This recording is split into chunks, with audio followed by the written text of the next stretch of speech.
શિક્ષકોની અછતને લઈને શાળા સંચાલક મંડળ મેદાને આવ્યું। શિક્ષકોની સ્પેશિયલ ભરતી કરી જગ્યા પૂરવા માંગ કરવામાં આવી।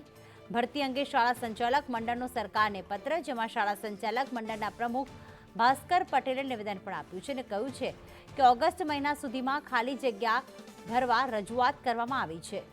અનિયમિત ભરતીથી શિક્ષકો અને આચાર્યની જગ્યાઓ ખાલી રહે છે। સિનિયર શિક્ષકો કરતાં પણ આચાર્યનો પગાર ઓછો છે।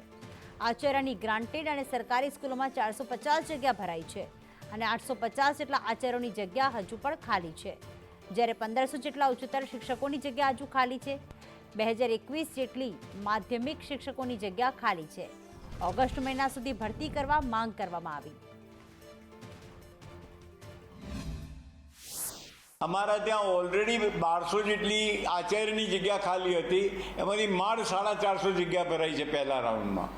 કારણ કે હવે કોઈ આચાર્ય બનવા જ તૈયાર નથી, કારણ કે એના શિક્ષકમાંથી સિનિયર શિક્ષકને જે પગાર મળે છે એના કરતાં આચાર્યનો પગાર ઓછો છે।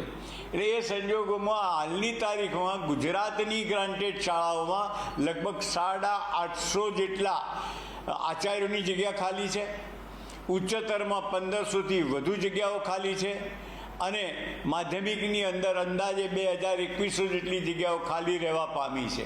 એટલા માટે અમે શિક્ષણ મંત્રીશ્રીને અને માન્ય ભૂપેન્દ્રભાઈને એની કોપી મોકલી છે કે બીજો રાઉન્ડ ખાસ સ્પેશિયલ રાઉન્ડ કરીને પણ અમને ઓગસ્ટના અંત સુધીમાં જગ્યાઓ ભરી આપો, જેથી કરીને અમારી શાળાઓમાં કાયમી ધોરણે શિક્ષણ સહાયક આવે અને 58 વર્ષ સુધી અમારી શાળામાં અમારા બાળકોને અભ્યાસ કરાવે।